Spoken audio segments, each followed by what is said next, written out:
Nos alegra que usted siga en sintonía de Central de Noticias al Amanecer. Tenemos mucha información para usted y por supuesto la entrevista del día esta mañana con Max Rivera, asesor migratorio. ¿Qué tal, Max? Buenos días. Gracias, Ricardo. Buenos días. Un placer enorme una vez más estar con ustedes y llevar información importante. Y hoy vamos a hablar, Max, sobre los trámites necesarios o cuál es el procedimiento para todas las personas que deseen o necesiten la residencia de los Estados Unidos. Antes que todo, Max, ¿qué podemos entender sobre este estatus migratorio de residencia?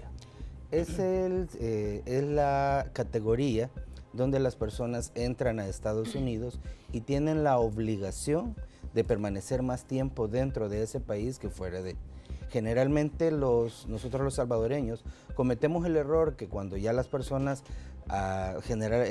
son arriba de los 60 años y son adultos mayores, dicen, no, es que yo me voy a estar allá unos 2 meses y de ahí me regreso a El Salvador. El problema es que en una de las entradas puedes tener un llamado de atención y puede ocasionar algún atraso, algún problema, porque el oficial de migración, el que le recibe en el aeropuerto, puede malinterpretar que usted le está dando un mal uso, o él puede analizar que le está dando un mal uso a su residencia por permanecer más tiempo fuera de Estados Unidos que dentro de él. Ok, perfecto.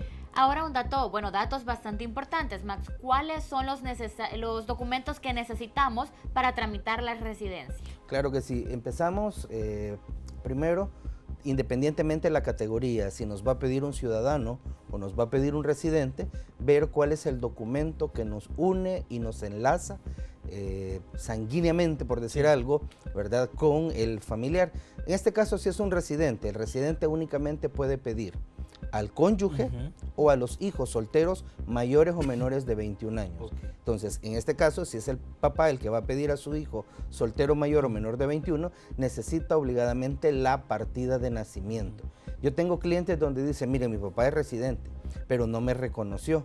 Y lo va a hacer ahora, a la edad de los 30 años, es un proceso complicado porque lo que puede sospechar en algún momento el mismo departamento de migración es que no es su papá, sino que lo reconoció, o cuando lo va a reconocer 20, 30 años después, solo por favorecerle, pueda que existan dudas, no quede convencido, correcto, del trámite, y posiblemente sugiera el mismo sistema, el mismo programa de encargado del departamento, un examen de ADN.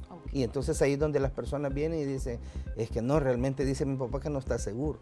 Entonces, pues, no lo reconoció hace tantos años y a esta altura y le va a costar 500, 800 dólares un examen, dice, es que realmente dice mi papá que no está seguro. Entonces, la única forma para estar seguro es esa. Si de por sí, Max, el proceso ya es tiene sus tiempos, ahora si le incluimos estos otros costos económicos y estos trámites, esto se vuelve aún más complicado todavía. Pero, a ver, Max, otra de las preguntas es, ¿cuál es el primer paso? ¿Llego primero a la embajada y les digo, miren, yo tengo un papá allá, o será que los trámites los hago con mi familiar que vive allá, o se hace aquí? ¿Cómo es? Es correcto.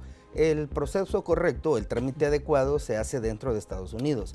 Los documentos se pueden llenar desde acá, desde El Salvador. La mayoría de personas dicen, mire, fíjese que el abogado de nosotros en Estados Unidos o el abogado de mi papá dice de que haciendo el trámite allá va a salir más rápido. Y le digo yo, realmente no es así. Ya los tiempos están estipulados independientemente del tipo y la categoría mencionaba anteriormente. Si es una F1, hijos mayores de 21 años de ciudadano, está tardando de 6 a 7 años y posiblemente un poco más. F2A, cónyuge e hijo menor de 21 años, soltero de residente. Ese está tardando un promedio de 2 años a 2 años y medio. F2B, hijo de residente mayor de 21 años, de 5 a 6 años. F3, hijos casados de ciudadano, un promedio de 10 a 12 años. Y F4, hermanos de ciudadano, casado, divorciado, con hijos menores de 21 años, de 12 a 14 años. Esa es la categoría más amplia. Entonces, independientemente los documentos se presentan dentro de Estados Unidos.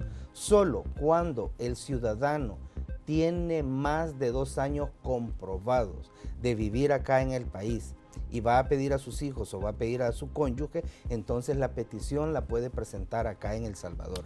Pero repito, tiene que demostrar probablemente con con un movimiento migratorio, que lo extiende Migración de El Salvador, donde aparece el sello de entrada o la fecha de entrada a El Salvador y desde cuándo está viviendo acá. Yo tengo casos de personas que dicen, mire, yo quiero hacer la petición, tengo más de 4 años de vivir en El Salvador, soy ciudadano norteamericano, naturalizado, pero nací acá en el país. Resulta de que mi pensión me la están depositando y yo la recibo acá. Yo puedo pedir, si usted puede hacerlo, perfecto, y puede documentarse y puede presentar la información adecuada para que el sistema acá en el país le acepte el trámite. Ok, Max, yo me quiero detener en el punto que usted mencionó de las personas o el tipo de enlace sanguíneo, por así decirlo, que podemos tener para que nos tramiten la residencia. Digamos en el caso de que, pongamos el ejemplo, mi papá o mi mamá vive en los Estados Unidos. Yo tengo 22 años y en el proceso, digamos, dijo 6, 7 años. En ese proceso yo me caso. ¿Hay algún problema? ¿Se altera el proceso o todo sigue normal? Independientemente la edad, lo que sí necesitamos conocer y saber es que cuando hablamos de un residente pidiendo a hijos mayores o menores de 21, tiene que ser soltero. Si contrae matrimonio, anula el proceso. Y la única salvación de ello es que se divorcie y volvemos a iniciar y a partir de cero, o que el peticionario, en este caso el papá o la mamá, se convierta en ciudadano. Esa va a ser la única manera. Mejor se espera a casarse. Sí, no, yo tuve el caso de un señor en Usulután, donde casualmente me dice el señor, a mi hijo pues realmente lo confundieron. Le dijeron que si contraía matrimonio iba a ser más fácil que yo me lo llevara, yo soy residente. Y contrajo matrimonio. Se casó por la iglesia, en lo civil y todo lo demás, y cuando nos sentamos los tres, le digo yo, lamentablemente el proceso ahorita va a quedar obstruido, va a quedar detenido, porque un residente no puede pedir hijos casados. Entonces aquí tenemos dos opciones. Importante. O se divorcia, cosa que lo veo bien difícil, o usted, le digo al señor, se convierte en ciudadano. Y me decía el señor, no, yo ese examen de ciudadanía no lo voy a pasar. Y ese es el temor de muchas personas. Por eso no se convierten en ciudadanos, porque a lo que le temen. Más el señor me decía bien sincero y humilde, me decía, no, yo 2º grado tengo. Y se imagina como decir la vergüenza que voy a pasar. No, le digo yo, pero al final por la edad suya el examen puede ser en español. Lo único que sí le digo, hablemos de un cuestionario de 150 preguntas. Es bastante. De esas le van a pedir 25. Exacto. O sea, no es que le van a pedir las 150, pero de esas 150 que le pidan 25, de 25 que conteste 15, pues ya pasó de año. Pero, y dice la gente, ¿y si no califico? Entonces le digo, la única opción es que logremos hacer el trámite de, en este caso, de que se divorcie su hijo, cosa que no lo va a hacer porque por el tipo de iglesia o la religión que es así como bien radical, o que usted se convierta en ciudadano y pueda seguir con el trámite y el procedimiento. Sí, realmente bastante complicado porque en 6 años cualquier cosa puede pasar. Es un proceso más o menos, bueno, sí, bastante largo, y uno hay que definir que si empezó el proceso, lo ideal es terminarlo. Pero puede pasar, y ¿cómo se llama? Pero a veces el error es por no informarse adecuadamente. Ese es el punto. Una persona asesorada, o sea, al final lo que va a hacer es de tener las ganas de casarse, por decir algo, y no cometer ese tipo de error. Exacto. ¿Verdad? Max, ¿qué pasa, o si es una posibilidad, cuando un padre o una madre está pidiendo a sus 2 hijos? ¿Es un mismo proceso o son trámites separados? Hago esta pregunta porque de repente se casa uno de los 2 hermanos y puede arruinarle el proceso al otro. ¿Se puede esto? No, lo que sucede es que, por ejemplo, un papá ciudadano, generalmente el ciudadano las peticiones las va a hacer por separado. Perfecto. ¿Verdad? El ciudadano pide a Son su esposa. Diferentes. Correcto, pide a su esposa, pide a sus hijos por separado por el hecho de ser ciudadano. Si uno de los hijos contrajo matrimonio, la ventaja es que todavía no se anula el trámite, sino que cambia de categoría, y al cambiar de categoría se mantiene, el tiempo va a alargarse. O caso contrario, a usted lo pidió su papá en categoría de casado, pero vino usted y en el trámite, en el procedimiento, se divorció. Entonces, si el proceso de casado duraba de un promedio de 10 a 12 años y contrajo y se divorció, entonces retrocede a 6 o a 7 años. Entonces eso le favorece para que camine más rápido el procedimiento y no tenga ningún inconveniente, ningún problema. Ok, Max, queremos recordarle, este es el momento para que usted, amigo televidente, agarre su teléfono fijo, su teléfono móvil y llame al 25 60 80 85. si usted tiene alguna duda o algún comentario con respecto a este tema migratorio sobre el procedimiento y los trámites para obtener la residencia norteamericana o cualquier otra duda migratoria, pues Max Rivera está en la total disposición de responder sus preguntas. Y en este momento atendemos una llamada, Central de Noticias. Buenos días. Buenos días. Yo quisiera saber, yo tengo 4 hijos que son americanos. ¿Cuánto tiempo me pueden pedir ellos? Gracias por su llamada. Gracias, amigo. La categoría, en este caso, cuando pide un ciudadano a sus papás, tarda de 10 meses a 1 año. El ciudadano sí pide a sus papás, si pide a sus hijos menores de 21 años y pide al cónyuge en menos de 1 año o prácticamente de 10 meses a 1 año están saliendo los papeles. Okay. ¿Qué es lo que hace? Y perdonen que insista en esa situación. Los abogados en Estados Unidos dicen, no, yo creo que en 6 meses te venís. Y les digo yo, pero en 6 meses, ¿cómo? Le digo yo, pagando, le digo yo, yéndose ilegal y recibir el proceso allá. No, él dice que legalmente, no, le digo. No. 6 meses está tardando el Departamento de Migración en investigar a una persona. Okay. Y posteriormente los paquetes, famosos documentos que usted conoce o que usted ha escuchado mencionar en este programa, de los pasos que restan al nomás ser aprobada la petición. Okay. No puede ser en menos de 6 meses. Claro. Pero ellos lo hacen con la idea de que usted invierta los 3, 5, 7 o 10 mil dólares probablemente, independientemente quién le cobre del trámite y el proceso que va a iniciar en Estados Unidos. Okay. Así que recordándole y repitiéndole a la señora, de 10 meses a 1 año, la petición cuando pide un hijo ciudadano. Perfecto, en este momento tendremos otra llamada. Central de Noticias, buenos días. Buenos días. Díganos. Quisiera hacer una pregunta a él para ver qué posibilidades tengo de sacar la visa. Pero mi esposo está en Estados Unidos ilegal. Su esposo está en Estados Unidos ilegal. Ok, sí. Gracias. Amiga, gracias por su llamada. En este momento evacuamos la duda. Lo más importante en estos casos es poder convencer al cónsul de la estabilidad laboral, económica y familiar. Ahora, el problema es que dentro del mismo formulario, cuando la persona es casada, tiene que declarar el nombre y la fecha de nacimiento, el lugar de nacimiento del cónyuge. Okay. Si por A o B motivo el familiar en Estados Unidos sacó licencia, sacó ID, está declarando impuestos, independientemente de ello, lo que va a suceder es que lo va a registrar el sistema y le va a preguntar que dónde está su esposo, porque lo está viendo el cónsul dentro de la documentación, lo está viendo en la pantalla al momento de la entrevista. ¿Por qué? Porque desde el momento en que se manda el formulario de ese 160, a ellos les queda un margen para investigar probablemente los nombres de sus papás, el nombre de su esposo. Pero si el esposo nunca ha sacado papeles y no lo quiso declarar en el formulario, pues se arriesga a que el sistema se lo vaya a detectar y le salga con la sorpresa y preguntándole por el esposo. Y si no le preguntaron, pues ganancia para ella, pero sí tiene que demostrar la estabilidad laboral acá en el país, estabilidad económica. Un error que cometen las personas, y eso se lo digo abiertamente, es que cuando van a llenar la documentación, aunque el familiar esté legalmente dentro de Estados Unidos, él es residente, ciudadano o TPS y se ha ido para Estados Unidos y usted se quedó acá, perdóneme, usted quedó en una categoría de separado. No está casado, o sea, el documento, el papel lo dice, pero usted está separado. Él viviendo allá y usted acá, pero no, que se comunican, que le ayuda, que le remesa y todo lo demás, eso sí, no hay ningún problema, pero el estatus real es separado. Y cuando usted se declara separado, el oficial no tiene la obligación de preguntarle a usted qué hace o dónde está su familiar, porque usted ya declaró un estatus donde no tiene nada que ver con la pareja. Hay personas vienen conmigo y dicen, mire, pero él se fue hace 12 años, eso es antes de los terremotos, y por irse antes de los terremotos, pues tiene TPS, pero están separados, le digo, él allá y usted acá. Perfecto, Max, atendemos otra llamada. Buenos días, adelante. Sí, buenos días. Le escuchamos. Y de que mi pregunta es, ¿cómo puedo ser? Hace 25 años, cuando yo tenía 16 años, fui a los Estados Unidos a que me operaran.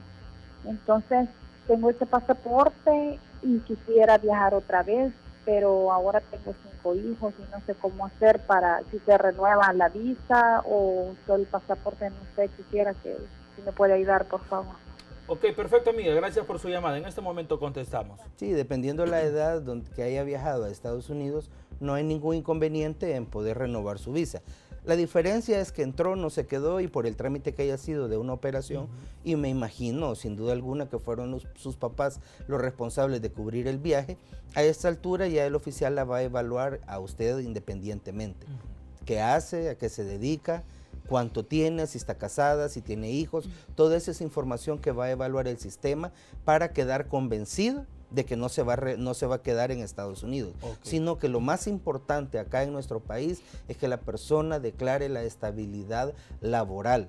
De nada sirve, y en el caso de las señoras que cometen el error por ser mal asesorados, le depositan $1,000, $3,000, $5,000 en una cuenta, pero no declaran un trabajo, no declaran un ingreso laboral. Entonces el oficial por esa cuenta no va a quedar convencido, porque a él le interesa de alguna manera quedar satisfecho por el trabajo, porque sabe que no se va a quedar.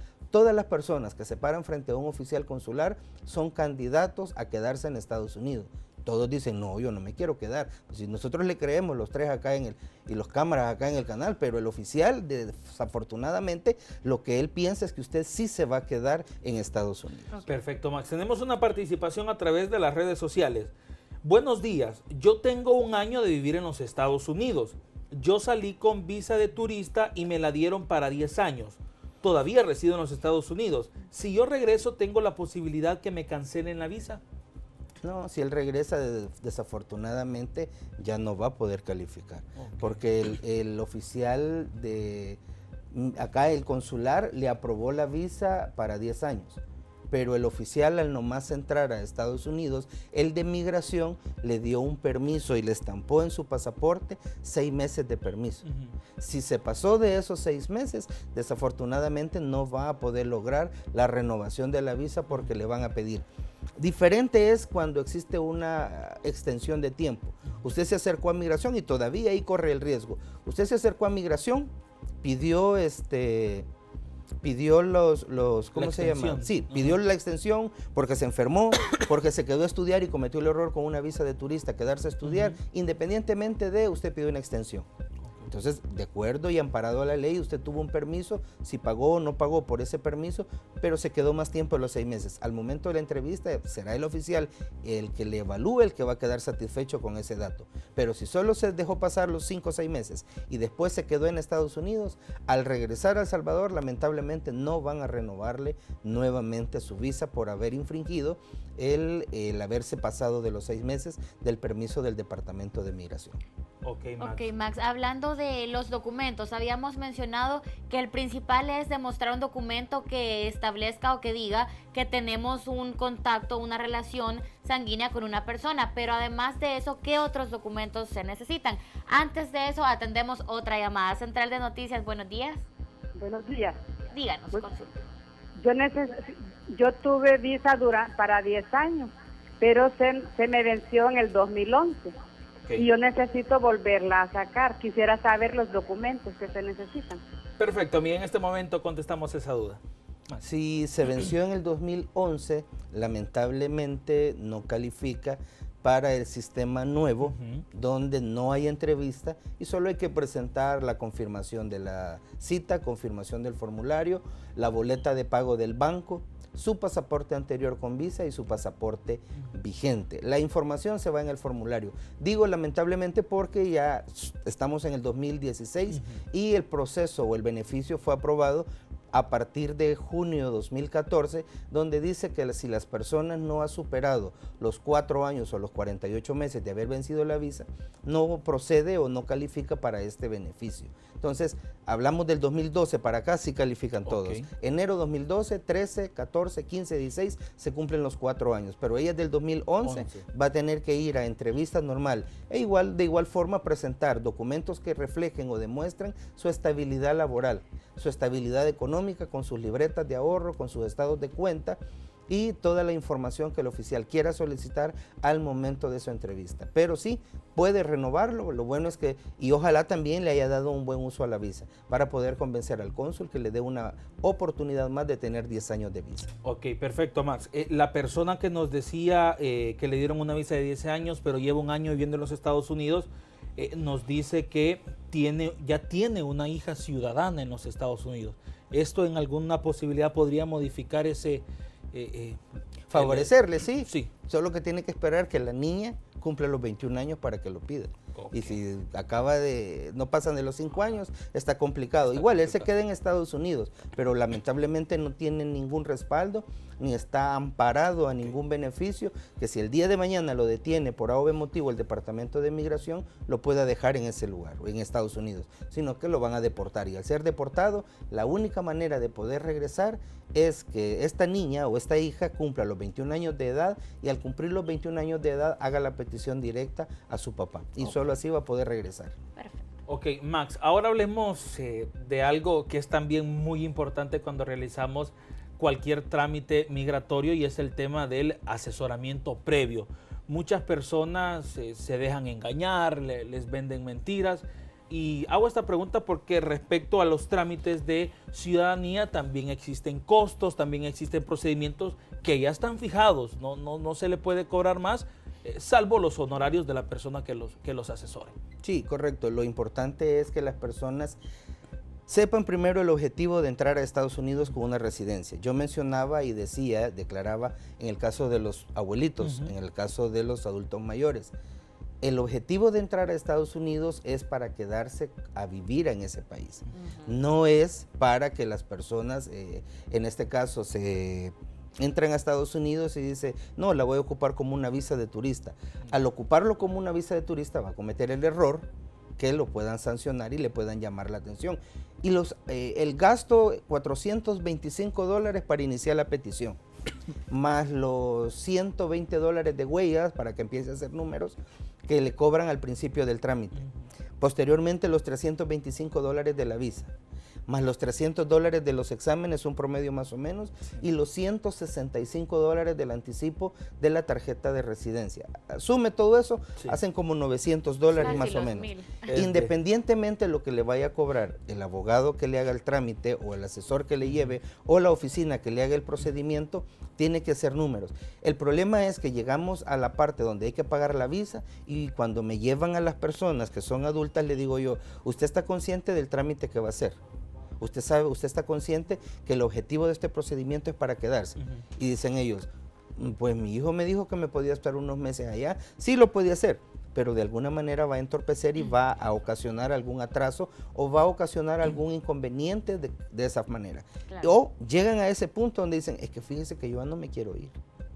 Entonces le digo yo al hijo, ¿para qué? Estamos a tiempo, correcto. Sí. En un principio no dicen para qué le hizo la petición, pero le digo yo al cliente, estamos a tiempo de que usted no malgaste más plata, que no empiece a pagar los 120 de huellas, los 325 de la visa, porque ya oyó a su mamá, ya oyó a su papá, no se quiere ir. Y al no quererse ir, va a invertir por gusto, va a hacer un gasto innecesario. Claro. Ya pagó los 425 de la petición formal, ya se la aprobaron, pero ahorita ya no se quiere ir su mamá, ya no se quiere ir su papá. Dígaselo, piense bien, le digo, porque esa es mi recomendación. No solo porque vengan conmigo les voy a decir, y para mí es trabajo, independientemente de ello, le voy a decir, no, pero no se preocupe, terminemos el proceso, como a presionarlo. Y después la conven. Exacto, no, o sea, la conveniencia generalmente en este tipo de situación siempre la ven las oficinas como ingreso. Claro. Así no se quiere ir, problema de ellos. Si al final ya me pagaron y le cobran por adelantado, no, hay que hacer conciencia, y eso es parte del objetivo de este tipo de trabajo, hacer conciencia en la persona, primero para no malgastar su dinero, segundo para que no lo engañen, para que usted conozca y sepa la información real, que no le vengan a engañar, a pintarle pajaritos en el aire y a decirle que sí le van a dar la visa, cuando no está en las manos de ninguna persona más que de un oficial consular. Entonces, por ello, hacer conciencia en las personas del trámite de la residencia, de los papeles que va a necesitar para no cometer errores y para decidirse del procedimiento a quedarse dentro de Estados Unidos. Exactamente, y es por eso que hacía hincapié en el tema de un buen asesoramiento, claro, un buen abogado, una buena oficina, que sea el que nos acompañe durante todo este proceso. Correcto. Tenemos una nueva llamada, Max, Central de Noticias, buenos días. Buenos días, le quería hacer una pregunta al señor ponente. Fíjese que mi visa me la dieron por segunda vez para 10 años y se me venció este 16 de febrero. Pero me operaron y no puedo yo movilizarme, que no sé qué es lo que tengo que hacer, o voy a incurrir en alguna situación que me desfavorezca a futuro. Ok. Ok, amiga, gracias por su llamada. En este momento contestamos. Gracias. La visa está otorgada para 10 años. Eso quiere decir que en cualquier momento ella puede hacer uso de ella. Si por A o B motivo necesita la colaboración de un familiar que tenga visa y que le pueda acompañar, si la necesidad y la urgencia es viajar a Estados Unidos, lo puede hacer, no hay ningún problema. Pero, les repito, son 10 años de visa e independientemente en 10 años solo la va a ocupar una vez, eso le favorece. Eso le va a dar la oportunidad que en una segunda ocasión, si Dios permite, pues le vuelvan a renovar la visa. Pero si no le dio uso en 10 años a la visa, cuando vaya a solicitarla nuevamente, la van a evaluar como si fuera la primera vez. Okay. Entonces, por ello es la operación que haya tenido, esperamos se recupere pronto, y cuando lo quiera hacer, no es que cuando usted declaró y se mencionó en el formulario que se llenó, que va a viajar para Semana Santa o para las vacaciones de agosto, pero por las condiciones de salud no lo puede hacer, no está en la obligación de viajar este año. Lo puede hacer el próximo o dentro de 2, 3 o 5 años. Okay. No hay problema. Perfecto. Atendemos otra llamada en este momento. Central de Noticias, buenos días. Sí. Digan. Fíjese de que mi categoría es F3. Quería saber por dónde van ahorita y mi petición es, el 10 de febrero fue que metieron la solicitud. Repítanos la categoría, perdón, F3 sí, dijo. F3. Vale. Y fue, la solicitud comenzó el proceso el 10 de febrero del 2005. Ok, perfecto, amiga. En este momento vamos a contestar esa pregunta. 10 de febrero del 2005, categoría F3. F3, ya le doy el dato. Ok. Generalmente las categorías están caminando, la F1, F2A y F2B caminan todos los meses. A veces corren la suerte o de adelantarse 2 meses en un mismo mes.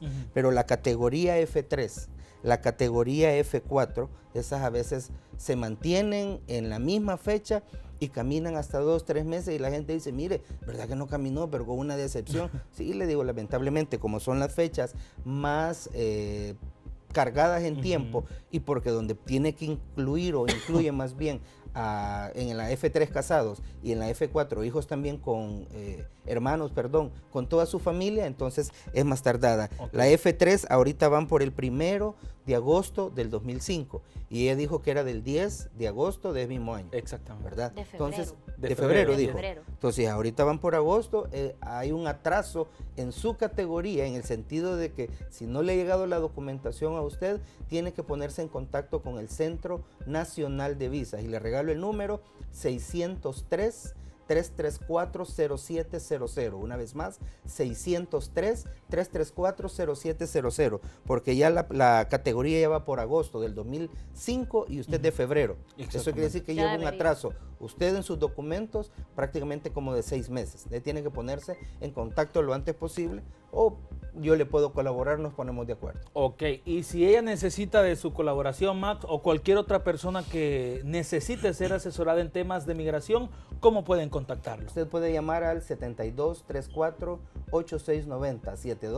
7234-8690 es el número, ahí tenemos WhatsApp, o manda su número, yo le devuelvo la llamada o usted me escribe, y también en Twitter como @apoyo migratorio, en Facebook Asesor Migratorio El Salvador. Nos ponemos de acuerdo, todos los martes su servidor tiene presencia en Sonsonate y los viernes en Hilo Vasco, y así de vez en cuando nos escapamos a San Miguel y a Santa Ana. Yo le colaboro con mucho gusto. Perfecto, Max. Muchísimas gracias por habernos acompañado esta mañana. No, hombre, gracias a ustedes. Y a usted, amigo televidente, lo invitamos a que nos acompañe a una pausa comercial. Enseguida regresamos con más. No nos cambie.